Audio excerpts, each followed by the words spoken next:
अब आपको एक मोटी बात बताएं, आपको सबके सब यहाँ काश्तकार आए लोग। एक महात्मा जी जंगल में चले गए, खेत पकने वाले थे, ये गेहूं और ये सब चना, और जो पकने वाली थी तो पेड़ के नीचे बैठ गए। किसी गांव के लोगों ने देखा कि ये कौन बैठा, तो गांव में खबर दी, गांव के लोग चल कर के आए कि भाई आप कौन है? कि भाई हम तो हिसाब करता है। क्या हिसाब करने के लिए आए? कि मुझे किसको चना देना, किसको गेहूं देना, किसको अरहर देना है और किसको कितना मटर देना, ये हम फसल लिखने के लिए आए। फसल लिख लेंगे तो कह लगे आपका हिसाब कब करोगे? कह लगे जब काट कूट करके ले आओगे, और जब तुम मार मूड़ करके गेहूं चना मटर अरहर निकालोगे तो मैं हिसाब करने के लिए आ जाऊंगा, मुझे जिसको जितना देना है उतना ही। तो उन्होंने लिख लिया। तो लोग पूछ रहे कि हमको कितना देना है, 40 मन, 80 मन, 100 मन, 60 मन, सबने लिख लिया, अपना लिख करके लेके चले गए। और जब खेत पका, पकने के बाद तो खलिहान में ले गए, तो एक आदमी ने सोचा ये सब झूठी बात है, ये कोई लिखा पढ़ी नहीं करने आता है। उसने क्या काम किया, रात को हसिया लिया, उसके खेत में से 4 गट्ठा गेहूं उसके खेत में से काट करके अपने खलिहान में जमा कर लिया। उसका तो इतना खेती में होता नहीं था, और तमाम गेहूं जमा हो गया दूसरे की चोरी करके। तो जब वो आ गए बेचारे, खेत काट काट करके खलिहान में ले आए और भूसे को अलग किया, अनाज को अलग, तो महात्मा जी आ गए और बैठ गए। लोग दौड़ पड़े कि महाराज हमको कितना देना, तो लिखा था 40 मन और 80 मन और 60 मन और 100 मन और इतना देना। चोर चोरी कर ले आया था, वो आया, कह लगे महाराज हमको कितना देना है? कि तुमको 25 मन। कह लगे तोल लीजिए। तो जब तोला गया तो किसी का 25 मन, ज़्यादा एक दाना नहीं, 60 मन, किसी का 40 मन, किसी का 100 मन, सबका जितना जितना लिख लिया था सबका। चोर बोला अरे महाराज ये मेरे कांटे लगे, मैं रात को कांटों में जंगल में गया तो बबूल के कांटे, बेरियों के कांटे, खून निकल आया, ये पैर फट गए और मैं उसके खेत में से काट करके ले आया।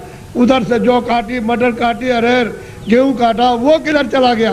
अरे कह लगे बच्चा ये मेरे पैर में भी ये कांटे लग गए, ये देखिए लगे हुए कांटे।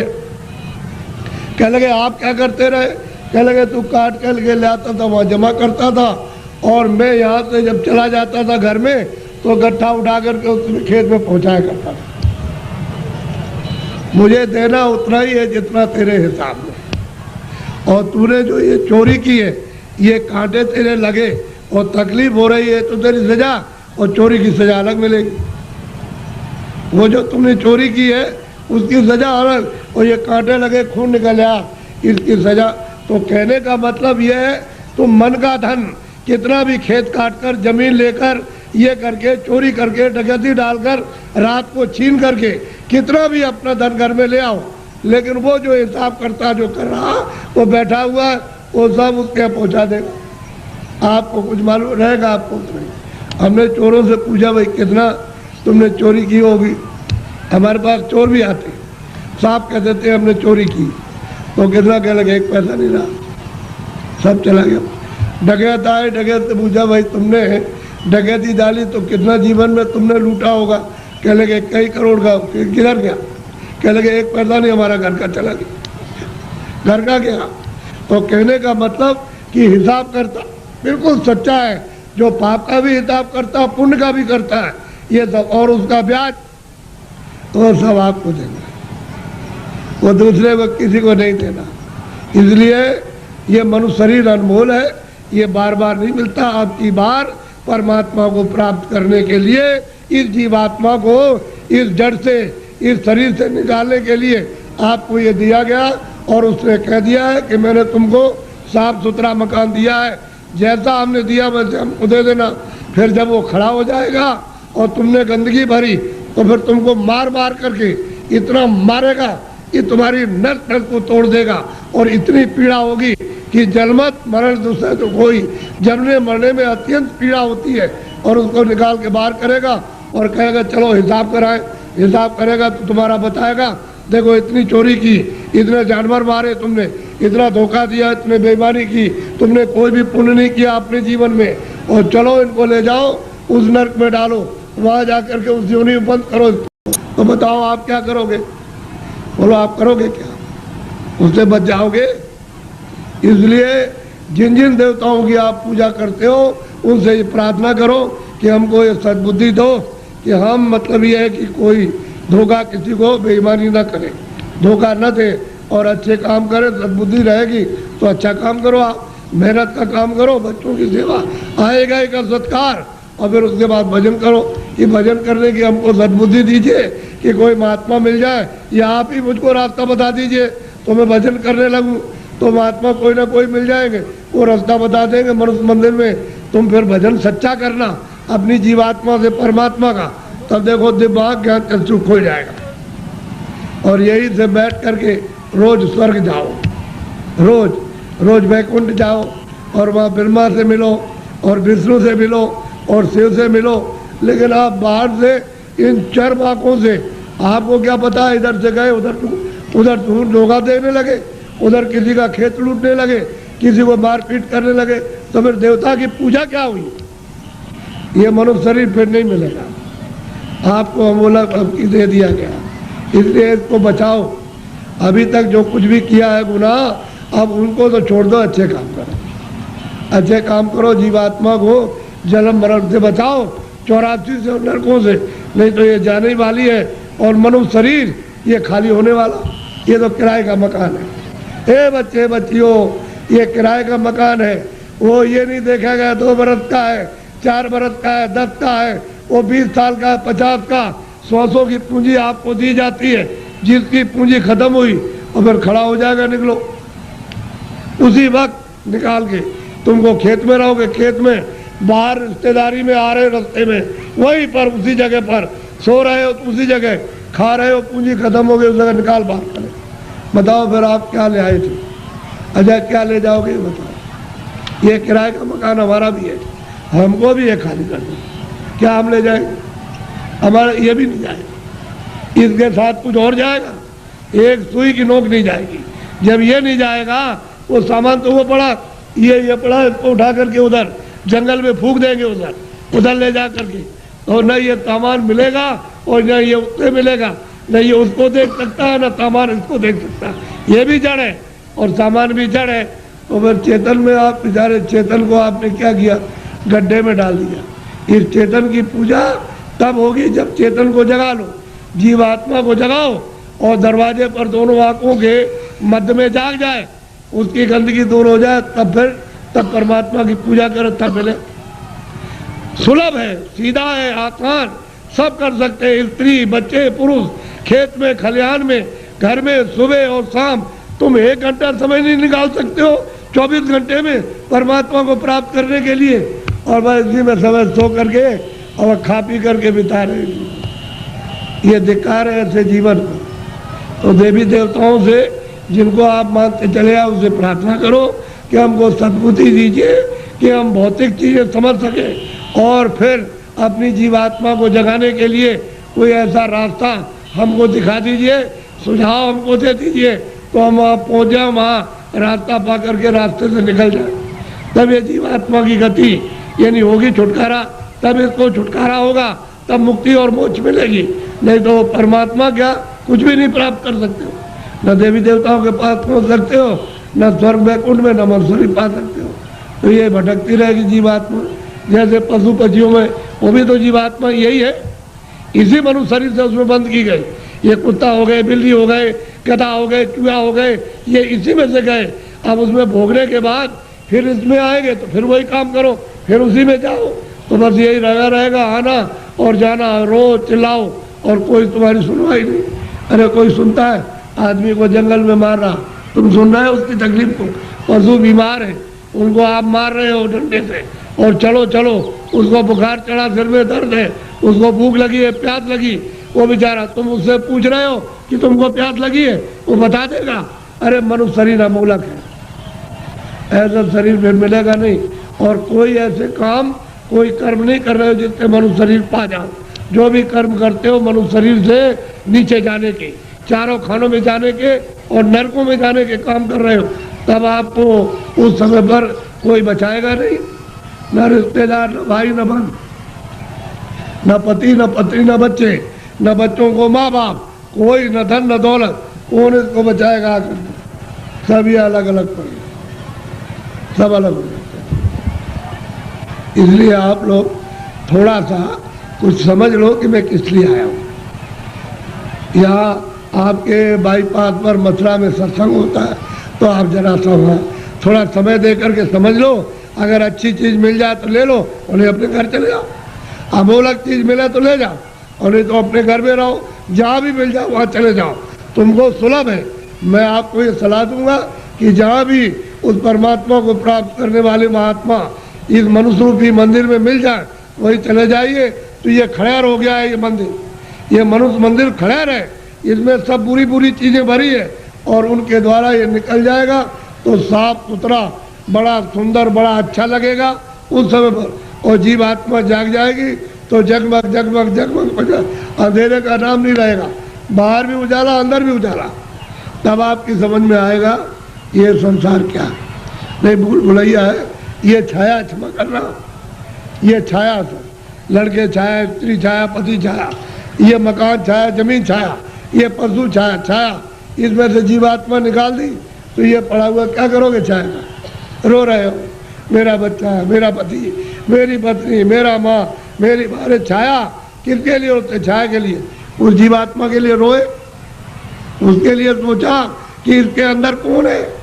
अरे भाई मन नहीं, बुद्धि नहीं है, चित्त नहीं, शरीर नहीं, हाथ नहीं, पैर नहीं, आँख नहीं।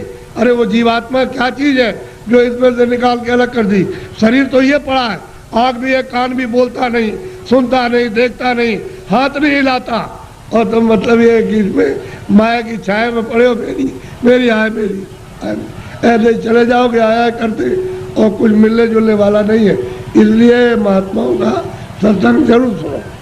वो ये नहीं कहते पूजा करो आप देखो, लेकिन उनसे प्रार्थना करो हमको सद्बुद्धि दो, सद विचार दो हमको, और हमको अच्छे कर्म का रास्ता मिले।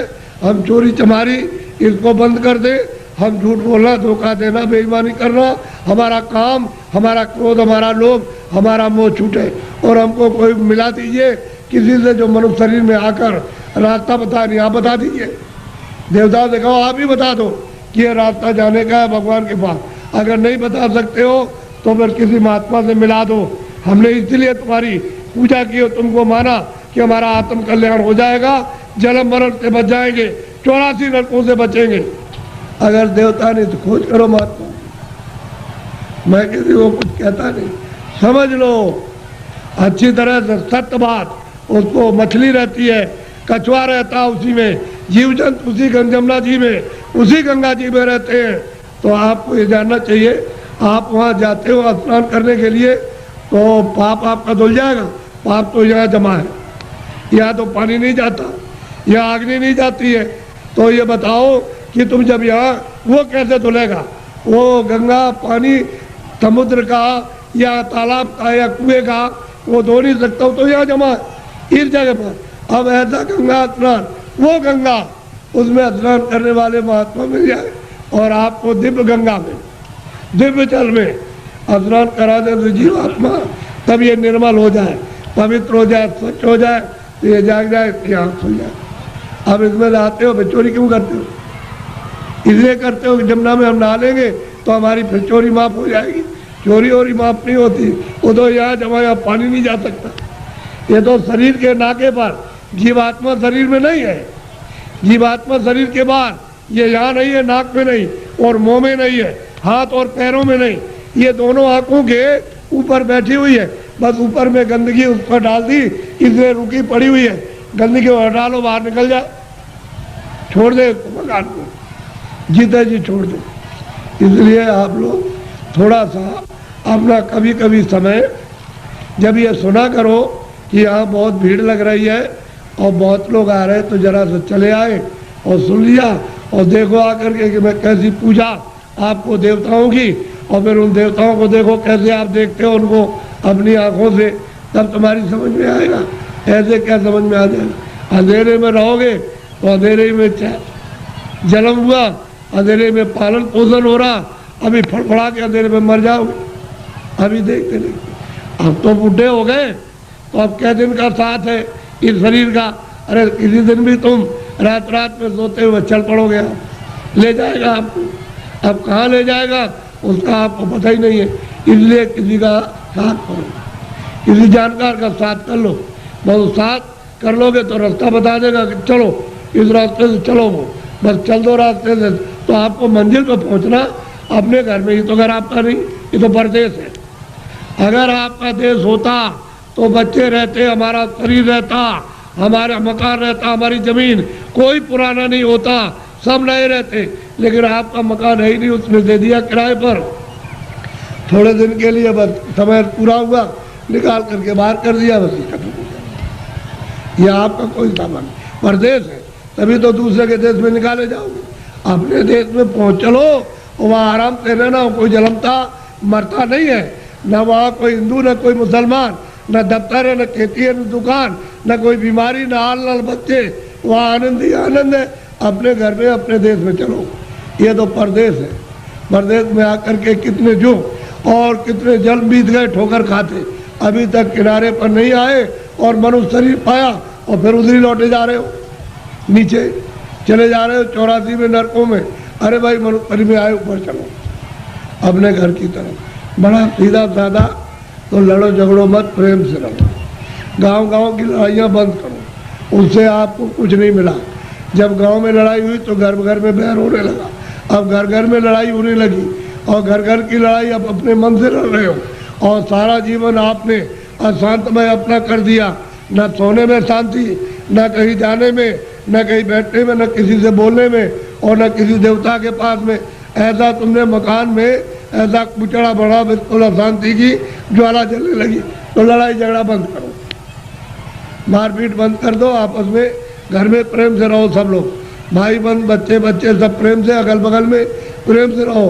फिर गांव में सबसे प्रेम हो जाए, एक दूसरे के काम आओ, एक दूसरे की सेवा करो, और एक दूसरे का मान मर्यादा ये सब कुछ रखो। तभी अगर मनुष्य का तुम क्षणिक सुख लेना चाहते हो, शांति और आनंद का, तो आपको मिलेगा। लेकिन ये क्षणिक है। जब तक जीवात्मा मनुष्य मंदिर में जगाओगे नहीं और दिव्य नेत्र नहीं खोलोगे, तब तक तुमको आत्म और परमात्म शांति नहीं मिल सकती। ये कुछ नहीं, ये तो इंद्रियों की क्षणिक, यानी ठंडक आ रही है, उससे मन इंद्रियों के दरवाजों पर बैठ करके वो क्षणिक रस लेता है कि और मिल जाएगा, और मिल जाएगा, धन में और मिलेगा, बच्चे में और मिल जाएगा, इसमें और मिलेगा, उसमें मिल जाएगा, उस काम में व्यापार में मिल जाएगा। मिलता तब कुछ नहीं, सिवाय तकलीफ के और कुछ आनंद नहीं मिलता। और आपने सब प्रयास किस लिए क्या? सुख मिले, हमको शांति मिले, हमको आनंद मिले, और उसमें से इतना सब कुछ करने के बाद न शांति मिली, न सुख मिला, न आनंद मिला, न ज्ञान मिला, और आग जलने लगी। ऐसा जीवन आपका बड़ा ही कलुषित और बहुत ही मतलब खतरनाक, अपनी आत्मा को गड्ढे के गिराने में हो गया है, और दरवाजे बैठ गए जाने वाली। इसलिए बचो, अभी बच सकते हो मनुष्य शरीर में, और बाद में फिर बचने का रास्ता नहीं। इसलिए इसको सोचो कि मैं कहाँ से आया हूँ, मैं किस लिए मनुष्य शरीर में आया, फिर मैं अगर जाऊँगा तो कहाँ जाऊँगा। ये तीनों प्रश्न तुम किसी से करने लगो, और जो इसका जानकार होगा कि तुम वहाँ से आए हो, इसलिए आए हो, और तुम कहाँ जा रहे हो, ये तीनों चीज़ें आपकी बता देगा। तब आपकी समस्या का, बुद्धि का असल में सच्चा विवेक तब आएगा, और तब समझोगे आप। और बताएगा देखो ये कुछ नहीं है, ये कुछ नहीं है, तुम कहाँ से आए, बताएगा वहाँ सब कुछ है, यहाँ से वहाँ चलो, वहाँ सब धन है, सब सुख है, सब आनंद है, सब शक्ति है, सब ज्ञान है, और सब सुंदरता है, अमृत वहाँ भरा हुआ, सागर भरा, सब बताएगा आपको। लेकिन जब नहीं मिलेगा कोई, तो जीवन चला जाएगा बेकार, व्यर्थ खो दिया आपने ये जवानी और सुमन शरीर। जवानी भी गई, बचपन तो कुछ कर नहीं सकता है, बालावस्था तो कुछ नहीं करती, किशोर भी नहीं, जवानी में आए, और बुढ़ापा भी कुछ नहीं कर सकता। तो जवानी में मस्ती में, बेकार में, उलझन में आपने खत्म कर दी। अब आगे चलने के देने, तो फिर तुम्हारे बच्चे ही जवाब देने लगे, अरे उधर बैठ जा, तुमने जवानी में बहुत कुछ किया। तो आपको हो जाएगी तकलीफ, कहते हो मेरा बच्चा और मुझसे इस तरह से कह रहा, अब वो जवानी का उस पर जोम चढ़ा है, तुम पर बुढ़ापा आके अलग कर देगा, चुपचाप बैठे रहो। घर में जो बहुएं आएगी तुमको रोटी समय से दी और नहीं दी तो शाम को देगी, कभी शाम को नहीं तो सुबह देगी। अब तुम कुड़ोगे उसमें कि हमने इतना पालन पोषण किया और ये बच्चे हमारी बात और बहुएं नहीं मानती है। एक दुख ये, एक दुख बचपन में कि रोते बिताया आप में, और फिर भी दवा कुछ और मर्ज कुछ है, पीड़ा कुछ हो रही है। वो दवा पेट की, और पेट में दर्द है तो सिर की दवा, और बच्चा रो रहा हाय हाय करता। एक तो आपने वो बिता दिया और एक आपने जवानी, ये आपने उलझन में, और बुढ़ापा आ गया तो रो करके चले जाओ तो कोई काम नहीं आया। न जवानी काम आई न बाल मत, ना आप बुढ़ापे में काम आए। तो जीवात्मा का काम तो आपने कुछ नहीं किया, ये इंद्रियों का काम किया। और इंद्रियां क्या है, जीर्ण हो गई, पुरानी हो गई। आँख नहीं काम करती है और कान नहीं काम करते हैं, मुँह नहीं काम करता। अब रो रहे हो, चिल्ला रहे हो, तुम ऐसा मत करो। प्रेम के साथ सब लोग रहो और ये समझो हम किस लिए आए। ये यहाँ काम के लिए नहीं, तुम्हारा काम प्रभु को पाने का, कि हम अपनी जिंदगी में उस रास्ते में चल के प्रभु को पाएं। असली काम तो तुम्हारा ये था, और उसको छोड़ करके आप इस झगड़े में फंस गए। चलो इसको इकट्ठा किया जाए और इससे सब मिल जाएगा। क्या मिला आपको? जिनके पास वो रो रहे, जिनके पास करोड़ों, जिनके पास अरबों, वो रो रहे, चिल्ला रहे और कहते हैं कि हमको दवा हमको दे दी। अरे भाई, उससे तुमको सुख मिलता, आनंद मिलता तो क्यों नहीं ले लिया? अरे वहाँ कुछ नहीं है। अब आप उधर जा रहे हो तो आपको क्या मिलेगा? ना आपको ना उनको, किसी को कुछ नहीं। दिन में काम करते हैं, शाम को बच्चों की सेवा अपना फर्ज अदा करते, और उसके बाद बैठ करके थोड़ा भजन करते मनुष्य मंदिर में। तो ये जीवात्मा सच्चे धन को प्राप्त करती। सच्चा जन मिलेगा नहीं, इसका कल्याण होगा, जीवन ऐसे ही चला जाएगा।